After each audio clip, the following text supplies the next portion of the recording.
The first thing I saw that morning was the yellow violation. Notice slapped across the windshield of my father's old Buick like a public shame label. It was barely 7 o'clock on a Saturday. The street was quiet.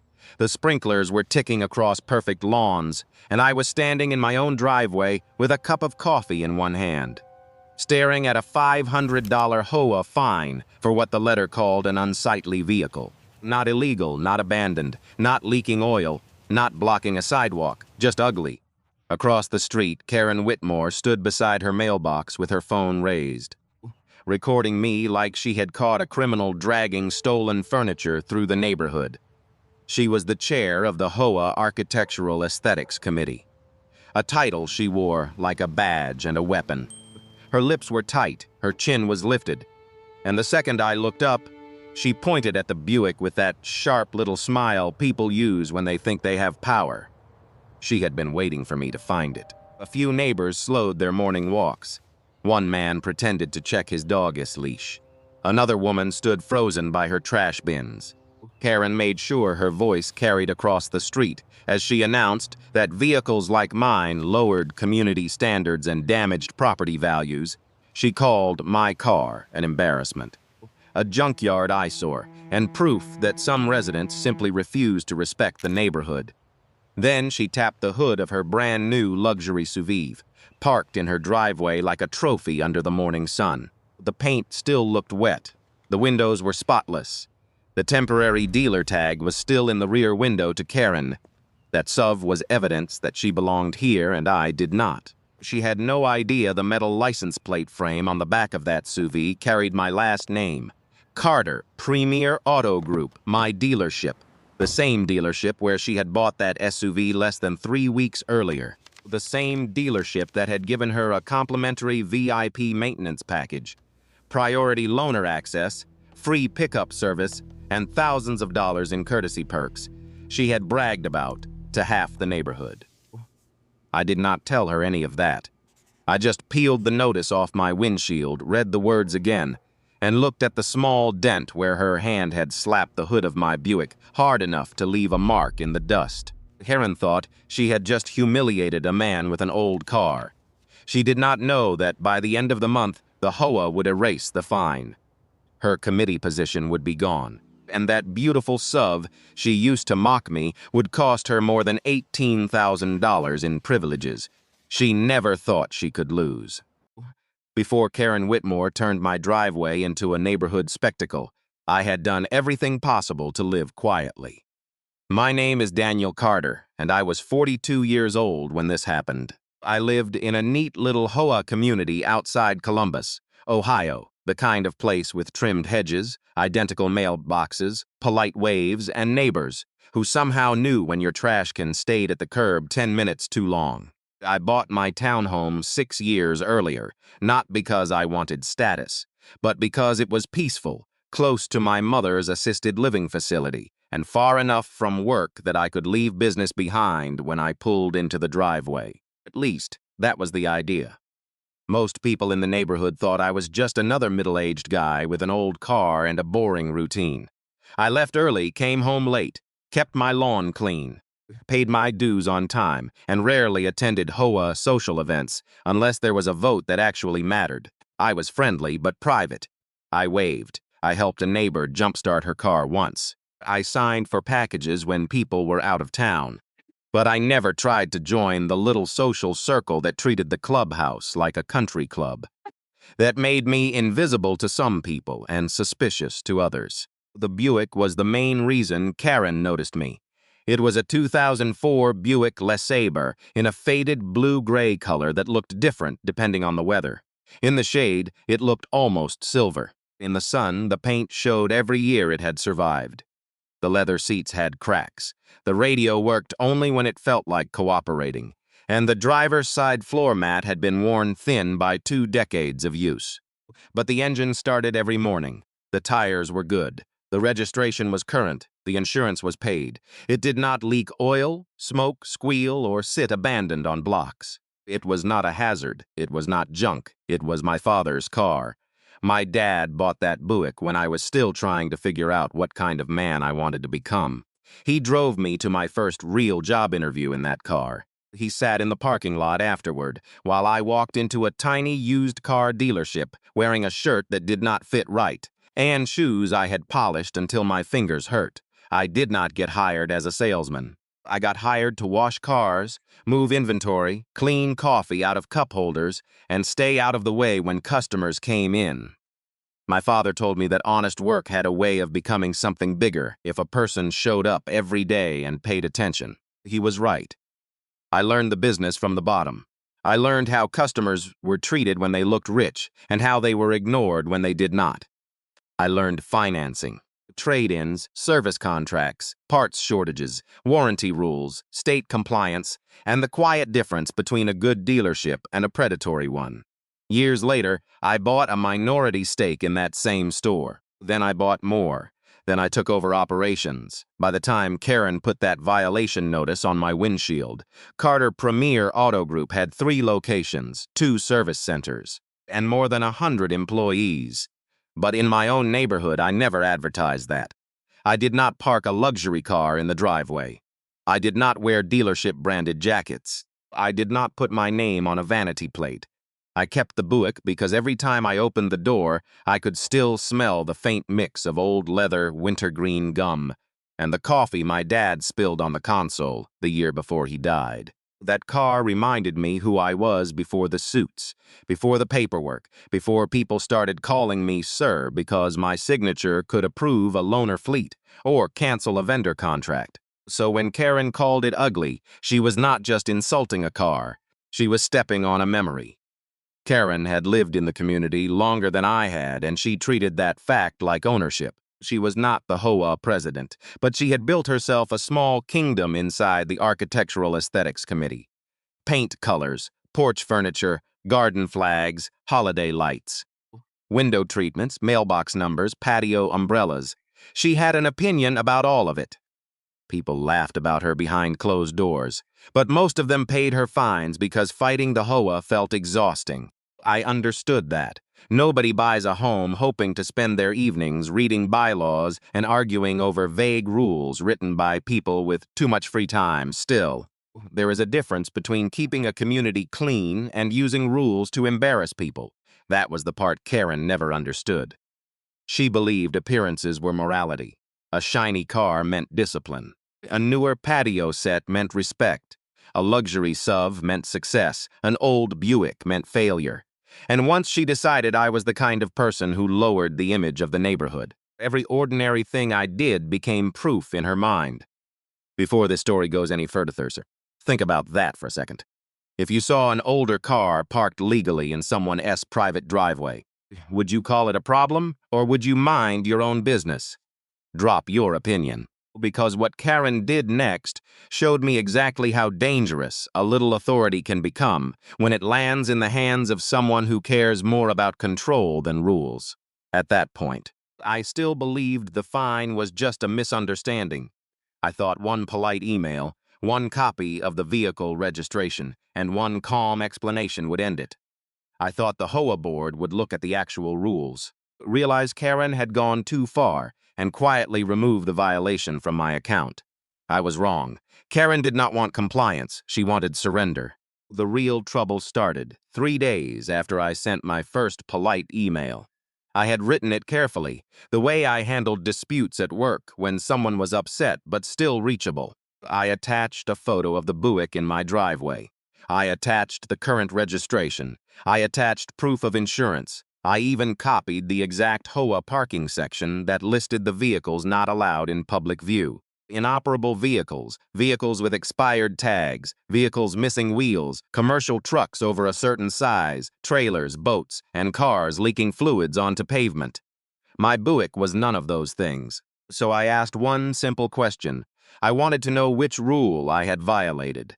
Karen did not answer that question. Instead, the next morning, there was a second notice in my mailbox. This one was printed on HOA letterhead and marked as a continuing violation. It warned that if the vehicle was not removed from street view within 10 days, the association would begin issuing additional fines of $500 per week. It also mentioned possible towing at the owner's expense if the nuisance condition remained unresolved. That word stayed with me. Nuisance, not the barking dog 2 doors down, not the pickup truck that blocked the fire lane during football parties, not the contractor dumpster that had sat in front of the vice president's house for 12 days during his kitchen remodel. My father's old Buick, parked quietly in my own driveway, had somehow become a nuisance because Karen did not like the way it looked. I emailed again. I stayed calm. I asked for the board vote authorizing the fine. I asked for the specific section of the CCRS that defined an ugly vehicle as a violation. I asked whether the HOA had inspected the vehicle for safety, registration, leaks, or operability before issuing the notice. The answer came from Karen's personal email, not the official HOA account. She wrote that the committee had broad discretion to preserve visual harmony, and that residents who chose to live in an upscale community were expected to maintain upscale standards. She added that not every standard needed to be spelled out for reasonable people to understand it. The message was dressed up in polite language, but the meaning was clear. She did not have a rule. She had an opinion, and she expected me to pay for it. That afternoon, she escalated from paperwork to performance. I came home a little after 6 and found her standing near the end of my driveway with 2 other board members. One of them looked uncomfortable. The other stared at my Buick like he had been summoned to inspect a crime scene. Karen had a clipboard in one hand and her phone in the other. She was taking pictures from different angles, stepping onto the edge of my driveway and leaning sideways to capture the faded paint, the worn bumper, and the small rust spot near the rear wheel. She did not ask permission. I pulled in with my work truck and parked behind the Buick. The second I stepped out, she started speaking loudly enough for the whole street to hear. Her face was tight with that red, satisfied anger of a person who had been waiting all day to feel powerful. She pointed at the Buick, then at the homes around us, as if my car was spreading some kind of infection across the neighborhood. She said the community had standards. She said people paid premium dues to avoid looking at neglected property. She said my driveway was beginning to resemble a bargain lot, and she made sure the last 2 words landed hard because she thought they would embarrass me. A bargain lot. That was the moment I noticed her sub sitting at the curb. It was the same pearl-white luxury model we had promoted the previous month, still new enough that the tires had little rubber hairs along the edges, still wearing a dealership plate frame from Carter Premier Auto Group, still carrying the temporary tag issued through our finance office. Karen had parked it where everyone could see it, angled slightly toward my house like a trophy placed beside an insult. She wanted contrast her shiny new SUV against my old Buick. Her version of success against what she assumed was my failure. I let her talk. She complained about property values. She complained about first impressions. She complained that visitors driving into the community should not have to pass a car that looked like it belonged behind a mechanic's shop. She said the board had received concerns, though she never named the residents, she said, if I could not maintain the appearance expected in the neighborhood. Perhaps I should consider a community with looser standards. The other board member shifted his weight and looked down at the pavement.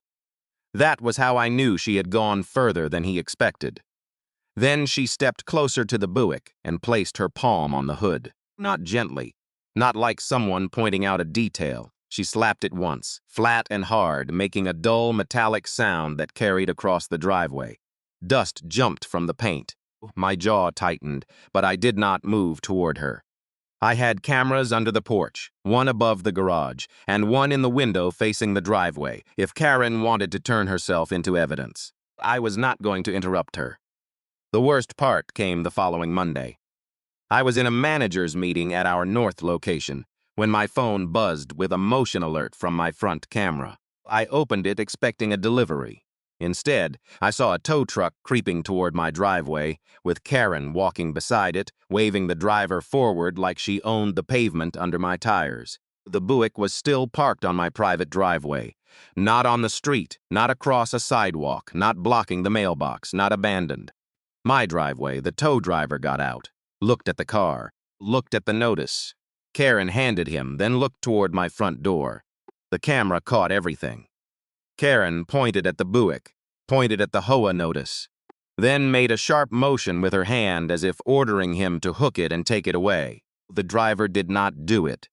He walked around the Buick, checked the driveway, and apparently realized he was being asked to remove a registered vehicle from private property without a proper legal authorization. After a short exchange, he shook his head, got back into the truck, and left. Karen stayed behind. She stood in my driveway for nearly a full minute, staring at the Buick like it had personally defied her. Then she lifted her phone and took more pictures through the windshield. She leaned close enough to the glass that her shadow crossed the dashboard. She photographed the front seat, the floor mat, the worn steering wheel cover, anything she could use to make the car look neglected. By the time I got home that evening, the neighborhood had already heard her version. A neighbor I barely knew gave me a sympathetic look from across the street. Another pretended not to see me at all. Someone had posted in the private community group about maintaining pride of ownership and not letting standards slide. No names were mentioned, but the comments made it obvious. People discussed fines, towing, resale values, and the responsibility of residents to avoid making the neighborhood look cheap. Cheap, that was the word underneath all of it. Karen was not trying to enforce a rule. She was trying to place me beneath her in public. Later that night, the official HOA portal updated my account. The $500 fine was now active, with a warning that additional penalties would begin accruing if the vehicle remained visible after the deadline. There was also a note saying the Architectural Aesthetics Committee had determined that the vehicle created a negative visual impact inconsistent with community standards. No code section, no board vote, no inspection report. Just Karen's judgment typed into a system that gave it the appearance of authority. I sat at my kitchen table and read the notice twice through the front window. I could see the book under the driveway light. The faded paint looked almost soft in the dark. For a second, I thought about moving it into the garage just to end the noise. I could have done that. I could have made the problem disappear before it cost me another evening of frustration. But then I remembered Karen's hand slamming down on the hood. I remembered her photographing the inside of my car. I remembered the tow truck rolling toward my driveway while I was at work, and I remembered the way she had parked her new SUV in front of my house, as if its shine gave her the right to humiliate me. That was when the situation changed. I was no longer dealing with an overactive HOA volunteer who had made a mistake. I was dealing with someone who had used a fake rule, public shaming, and the threat of taking my property to force me into obedience. So I opened a folder on my laptop and named it Karen HOA Buick. Then I started saving everything. The folder started with 5 files: a photo of the yellow violation notice, a screenshot of Karen's personal email, a copy of the HOA parking rules, a still image from my porch camera showing her hand on the hood of my Buick, and the video of the tow truck rolling toward my driveway while she stood beside it like a traffic officer. By midnight, that folder had become something else entirely. I was not angry in the loud way anymore. That part had passed. What replaced it was quieter and much more useful. I had spent years in the car business, and if that industry teaches you anything, it teaches you that memory is weak, emotion is expensive, and paperwork decides who is telling the truth. A customer can shout across a showroom, a vendor can make promises over lunch, a manager can swear something was approved. But when the contract comes out, when the timestamp appears, when the camera footage is played back, the room changes, so I treated Karen like a bad deal file. I downloaded every HOA document I could access through the resident portal: the CCRS, the bylaws, the architectural guidelines, the parking rules, the fine schedule, the meeting minutes for the last 12 months. I searched for the words vehicle, unsightly, nuisance, driveway, appearance, maintenance, towing, and visual harmony. The more I searched, the clearer the picture became. The HOA had rules about cars, but those rules were specific. A car could not be inoperable. It could not sit with flat tires. It could not have expired tags. It could not leak fluids. It could not be parked on the lawn or block common access. My Buick violated none of it. There was no rule against faded paint, no rule against age, no rule against cracked leather seats visible through a windshield, no rule saying a resident had to own a vehicle, expensive enough to satisfy Karen Whitmore's personal taste. Then I found something interesting in the meeting. Minutes 3 months earlier, Karen had proposed a community appearance enhancement policy. It included language about discouraging vehicles that created a negative visual impression. The motion had been discussed, but never adopted. One board member had asked whether the phrase was too vague. Another had worried it could be enforced unfairly. The minutes showed the board tabled the issue for further review. Tabled, not approved, not voted into the rules, not added to the CCRS. Yet somehow that same vague language had appeared on my violation notice as if it were binding policy. I printed that page and highlighted it. The next morning, I called my attorney, a calm woman named Meredith, who handled contracts for my dealership group and occasionally helped with personal matters when they overlapped with business judgment. I did not ask her to attack anyone. I asked her to tell me if I was missing something. I sent her the documents, the fine, the emails, and the video. Her first response was simple. The HOA could enforce written rules. It could not invent new ones after deciding it disliked a Resident S property if the vehicle was legal, operable, insured, registered, and parked on my own driveway. Karen had a problem. Her second response mattered more. The tow attempt changed the situation. Even if the vehicle had been a violation, removing it from private property without proper authority could expose the HOA, the board, and possibly Karen personally to liability. The video did not show a misunderstanding. It showed an attempt to take control of my property using a notice that might not be valid in the first place. That was when I stopped thinking of the fine as an annoyance. I started thinking of it as a record. At lunch, I walked outside at work and called the tow company. I did not accuse them. I asked for the dispatch record connected to my address. The manager was careful but cooperative. He confirmed that the call had come from a woman identifying herself as an HOA committee representative. The driver had refused the tow after seeing the car was on private property, and there was no court order, police authorization, or signed board directive giving them legal access. The manager would not send me everything without a formal request, but he did confirm enough for my attorney to follow up. After that, I checked my home cameras more carefully. Karen had not just photographed the Buick once. She had come by twice before the tow truck, each time stepping onto the edge of my driveway and leaning toward the windows.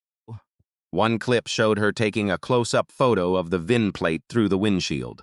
Another showed her pressing her palm to the hood, then wiping dust from her fingers with a look of disgust. It was small, petty behavior, but small, petty behavior looks different when it is attached to a $500 fine and a tow threat. Then there was the dealership side. I was careful there, because owning a business does not give you the right to misuse customer information. Karen could be awful in my neighborhood, but she was still a customer, and customer records had to be handled properly, so I did not dig through her file out of curiosity. I asked our compliance manager to review a customer complaint risk involving public harassment tied to a vehicle purchased from our group. I told him to treat it like any other compliance issue and document only what policy allowed. By the end of the day, he sent me a summary that made me sit back in my chair. Karen SUV had been sold with a complimentary VIP courtesy package. It was not the manufacturer's warranty. It was not required by law. It was a dealership-funded package that included priority appointments, free pickup and delivery, loaner access when available, complimentary detailing, ceramic coating follow-up, and certain goodwill maintenance benefits outside the standard factory coverage. Customers loved it because it made them feel untouchable. It also had conditions.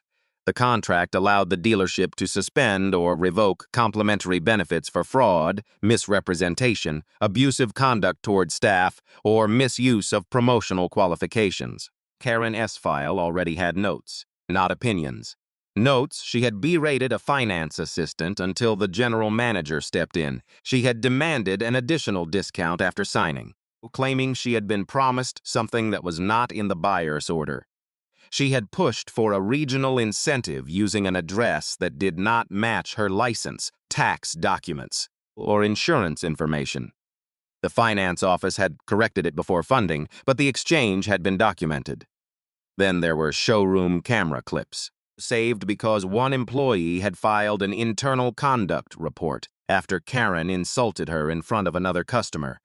The compliance manager did not recommend retaliation. He recommended review. That distinction mattered. I was not going to cancel anything because Karen hurt my feelings. I was not going to touch her factory warranty, her legal rights, or any service she had paid for. But complimentary privileges are different from guaranteed rights, and Karen had signed a document acknowledging that.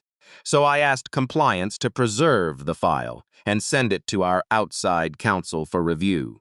Meanwhile, Meredith began drafting a demand letter to the HOA. It asked them to remove the fine, identify the exact rule allegedly violated, preserve all communications related to my vehicle, and explain who authorized the tow attempt. It also demanded that Karen and the committee stop entering my driveway or photographing the interior of my vehicle. The tone was professional, but every sentence was a door closing. No threats, no insults, just dates, rules, facts, and consequences. That weekend, I washed the Buick by hand, not because Karen had shamed me into making it prettier, because my father had always washed it on Sundays, and because I needed to remember that the car was not the problem. I rinsed the dust off the hood, and when the water ran across the spot where Karen had slapped it, I saw the shallow dent more clearly. It was not dramatic. It was not a movie scene dent, but it was there. I took pictures from 3 angles and added them to the folder. By Monday morning, he had a timeline, the proposed rule that never passed, the invalid fine, Karen's personal email, the driveway photos, the tow attempt, the camera footage, the dent, the compliance review, the VIP agreement, the internal notes from the dealership. Every piece had its own place. Karen still thought this was about an ugly car, but the evidence was starting to show something much bigger. It showed an HOA committee chair using a rule that did not exist, threatening to remove property she did not control, and humiliating a resident in public while quietly benefiting from a business relationship she had no idea connected back to the man she was trying to crush. For the first time since the notice appeared on my windshield, I smiled, not because I wanted revenge, because I finally understood the shape of the mistake Karen had made. She had confused silence with weakness, and now every document she ignored was about to speak louder than she ever could. The legal turn did not arrive like thunder. It arrived as an email attachment.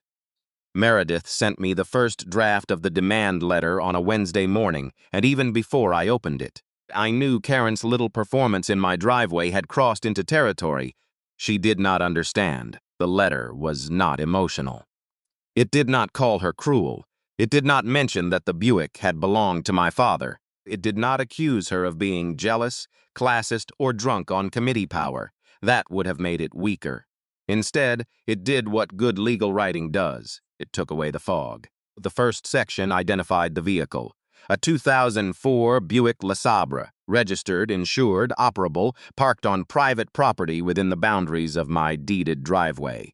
The second section identified the actual HOA rules. No expired tags, no inoperable vehicles, no vehicles missing essential parts, no commercial equipment, no trailers, no leaks, no obstruction of common areas. Then came the sentence that mattered. No current governing document of the association prohibited an otherwise lawful, operable vehicle based on age, paint condition, market value, or subjective appearance. Subjective appearance. That phrase made me stop reading for a second, because that was exactly what Karen had tried to turn into law. Her taste, her disgust, her belief that a faded car made me less deserving of my own driveway. Then Meredith attached the meeting minutes. From 3 months earlier, the ones showing Karen S.'s proposed appearance policy had been tabled and never adopted. The HOA had not merely failed to cite a rule. They had tried to enforce language that had already been discussed, questioned, and left unapproved. That changed everything. It meant Karen knew, or should have known, that the rule was not real. The letter also addressed the tow attempt.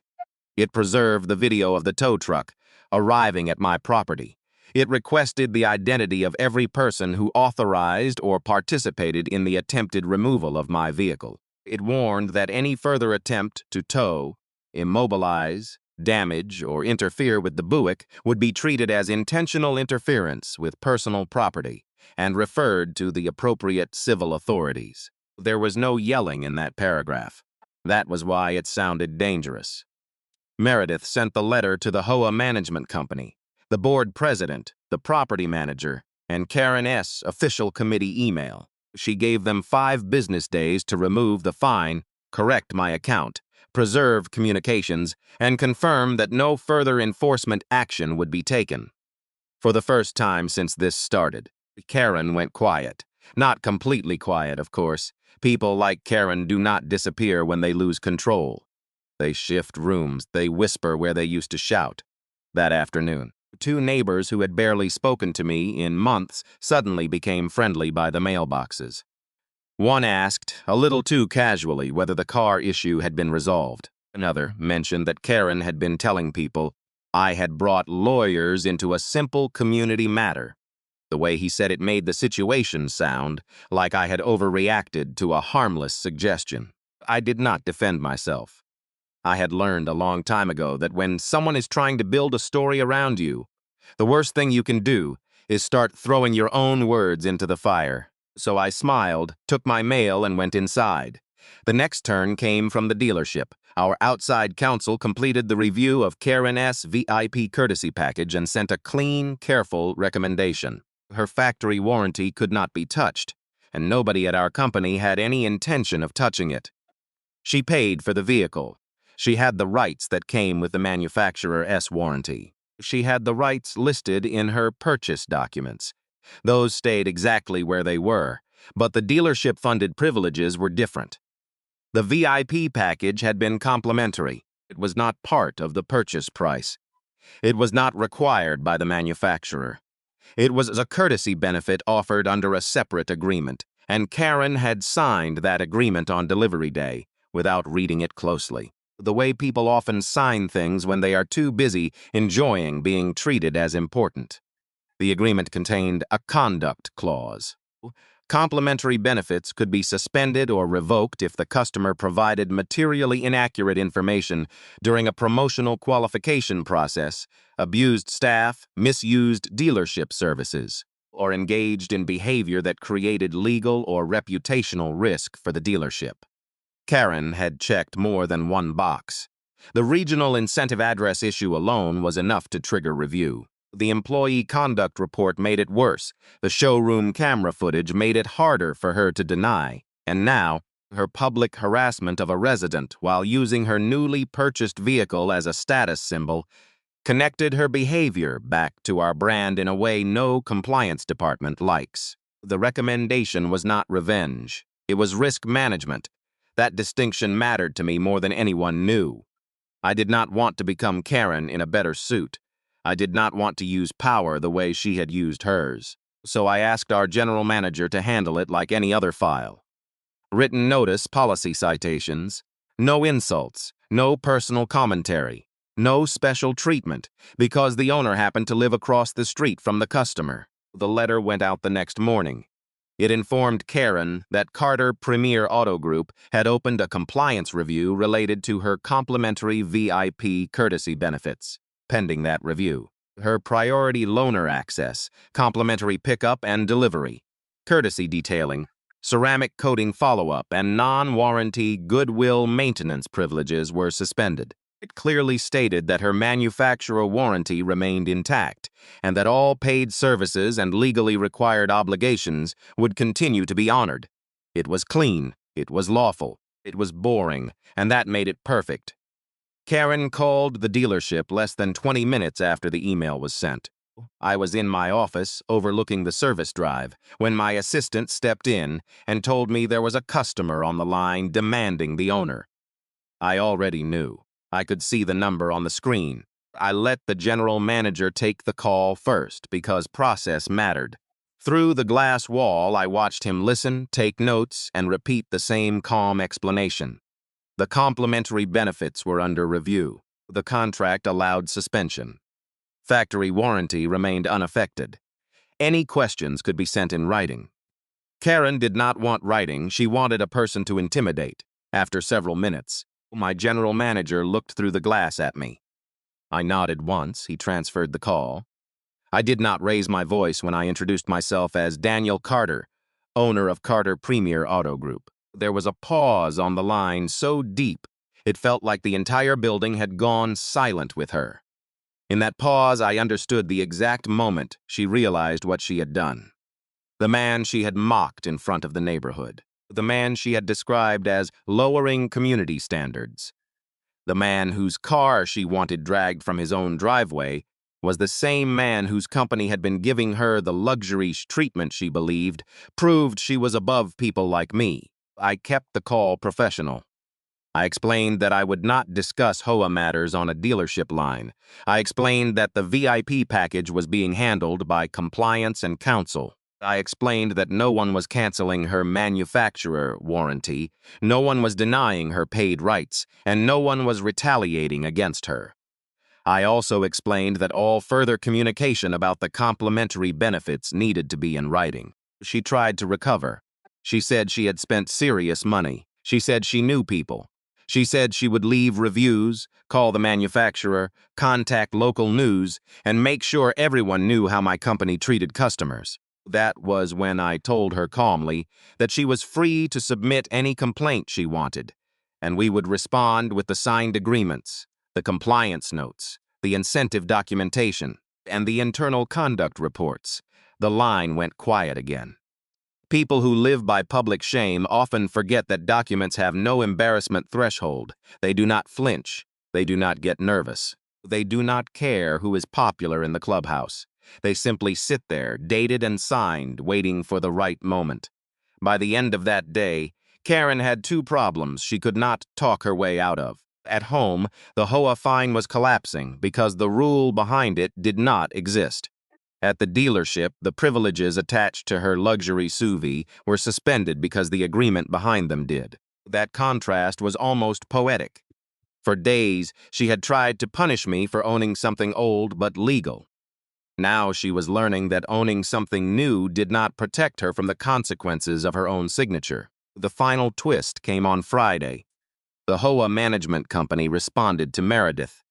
Their message was short, cautious, and clearly written by someone who had just realized the file was uglier than the car Karen had complained about. They could not produce a recorded board vote adopting the vehicle appearance policy. They could not identify a CCR provision that allowed fines based solely on visual dislike of an operable private vehicle. They also stated that the tow attempt had not been authorized by the full board. Not authorized by the full board, that sentence moved the spotlight away from the association and directly onto Karen. She had not been enforcing HOA authority.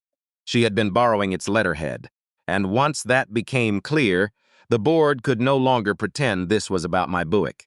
It was about whether one committee chair had used a title, a fake rule, and a tow threat to target a resident because she thought he was beneath her. Meredith forwarded the response to me with only one note. She said the next step was the board meeting. I looked out my office window at the rows of polished cars waiting for delivery, then down at the printed photo of my old Buick sitting on my desk. For the first time, the whole story felt balanced. Not finished, but balanced. Karen had spent weeks judging surfaces, paint, status, shine, curb appeal. Now the surface was gone. All that remained was the record and records. Unlike Karen's, do not care how expensive your SUV is when the truth finally gets called into the room. The board meeting was scheduled for a Tuesday night in the clubhouse, the same room where residents usually argued about pool hours, landscaping budgets, and whether holiday lights could stay up until January 15th. This time, the room felt different. By the time I arrived, nearly every chair was taken. People who normally skipped meetings had shown up because they had heard pieces of the story. Some had heard Karen's version, where I was a difficult resident with a lawyer and an attitude problem. Others had seen the tow truck video quietly moving from phone to phone around the neighborhood. A few had their own history with Karen, and I could see it on their faces. They were not there because they cared about my book. They were there because they finally saw a chance to ask why one woman had been allowed to treat personal taste like law. Karen sat near the front with a folder in her lap, and her pearl-white SUV parked directly outside the clubhouse windows. Even then, she had chosen the most visible spot in the lot, as if shine still counted as evidence. She did not look at me when I walked in. She kept her eyes forward, her back straight, and her mouth pressed into a thin line. Meredith sat beside me with a binder organized by tabs. That binder changed the mood before anyone opened it. The HOA president began by saying the meeting was not a trial and that everyone should remain respectful. He looked tired, the way people look when they finally understand that ignoring a problem has only made it more expensive. The property manager joined by video call. The association's attorney was present too, sitting at the end of the board table with a yellow legal pad and the careful expression of a man who had already read enough to know which direction the facts were leaning. Meredith did not perform. She did not raise her voice. She simply walked the board through the record. First came the governing documents. The actual parking rule was placed on the screen. Registered, operable passenger vehicles were allowed in private driveways. Restrictions applied to abandoned cars, expired tags, commercial vehicles, trailers, boats, leaks, and vehicles blocking common areas. My Buick fit none of those categories. Then came the meeting minutes, showing Karen's proposed appearance policy had been tabled and never approved. The room shifted when that page appeared. A few residents leaned forward. Someone in the back quietly muttered that they knew it. Karen's shoulders tightened. Next came the violation notice, with the phrase unsightly vehicle highlighted in yellow. Meredith asked the board to identify where that language appeared in any enforceable document. The president looked at the property manager. The property manager looked at the association attorney. The attorney looked down at his notes. No one identified a rule because no rule existed. Then the video played. The room watched Karen standing in my driveway, photographing the Buick. They watched her slap the hood. They watched the tow truck arrive. They watched her gesture toward my car like she had the authority to remove it. There was no dramatic music, no narration, no angry caption, just a quiet security camera showing exactly what happened. That was enough. The association attorney finally spoke, and his words drained the last bit of confidence from Karen's face. He advised the board that the fine should be withdrawn, that the association should correct the account immediately, and that no further enforcement action should be taken unless it was based on a properly adopted rule. He also said the attempted tow created exposure the association did not need, especially because the full board had not authorized it. That last part landed hard. Karen tried to explain that she had acted to protect community standards, but the explanation sounded smaller in that room than it had sounded in my driveway. Without the phone in her hand, without the audience she controlled, without the authority she had borrowed from HOA letterhead, she was just a committee chair trying to defend a decision the documents did not support. Then the insurance issue came up. Meredith had already filed a small property damage claim for the dent on the Buick's hood. The amount was minor, but the principle mattered. Once the board saw the still image of Karen's hand striking the hood and the photos of the shallow dent. Afterward, the discussion became even colder. The HOA president asked whether Karen had been acting in an official capacity when she touched the vehicle. The association attorney advised them not to answer casually. For the first time that night, Karen looked scared, not embarrassed, not irritated. Scared. Because this was no longer neighborhood gossip. It was no longer about whether an old car looked nice beside manicured lawns. It had become a documented liability problem involving an invalid fine, an unauthorized tow attempt, possible property damage, and a committee member who had stepped outside the written authority of the association. Then residents began speaking. One woman said Karen had threatened her over porch curtains that were never prohibited. Another man said he had paid a fine for a work van that was inside the size limit because Karen told him fighting would cost more. A retired teacher said she had stopped putting flower pots on her steps because Karen kept sending warning emails about visual clutter. One by one, people described the same pattern. Vague standards, public embarrassment, pressure to comply, no clear rule. The board could not ignore it anymore. By the end of the meeting, they voted to rescind my fine, remove the violation from my account, reimburse the initial legal costs tied to the improper notice, and suspend Karen S. authority within the Architectural Aesthetics Committee pending a full review. They also agreed that any future fine had to cite a specific CCR section and be approved through the proper process before appearing on a Resident S account. Karen did not storm out. That would have been easier for her. Instead, she gathered her folder slowly, walked past the rows of residents, and stepped outside toward the same luxury SUV she had used to measure herself against me. Under the parking lot lights, it still looked flawless. Expensive, polished, perfect. But by then, everyone in that room understood something Karen never had. A shiny car can make a driveway look good. It cannot make a lie true. The next morning, the $500 fine disappeared from my HOA account. No dramatic announcement, no apology parade. Just a corrected balance, a short written notice from the management company, and a line stating that the violation had been rescinded because it was not supported by the governing documents. A few days later, the board sent a formal letter acknowledging that the vehicle rule Karen had tried to enforce had never been properly adopted. They reimbursed the initial legal fees Meredith had charged to respond to the improper notice, not because they suddenly liked me, but because they understood what a lawsuit would cost if I pushed harder. Karen lost her position on the Architectural Aesthetics Committee at the next special meeting. That was the part that shook the neighborhood more than the fine. For years, people had treated her warnings like weather, annoying but unavoidable, once the board required every violation to cite an actual rule. Her little kingdom collapsed almost overnight. The porch curtain warnings stopped. The vague flower pot complaints stopped.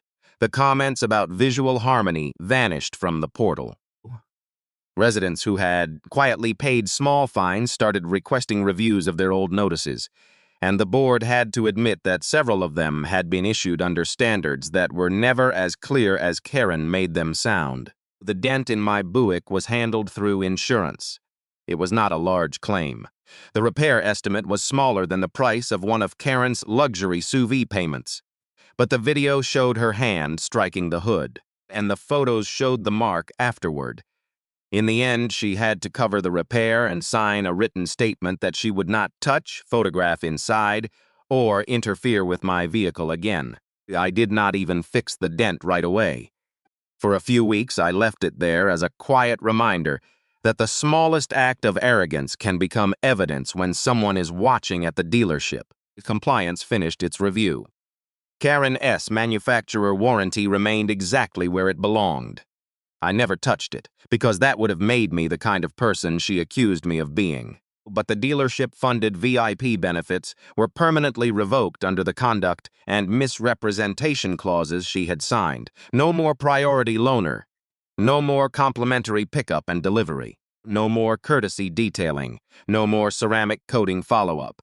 No more goodwill maintenance outside factory coverage.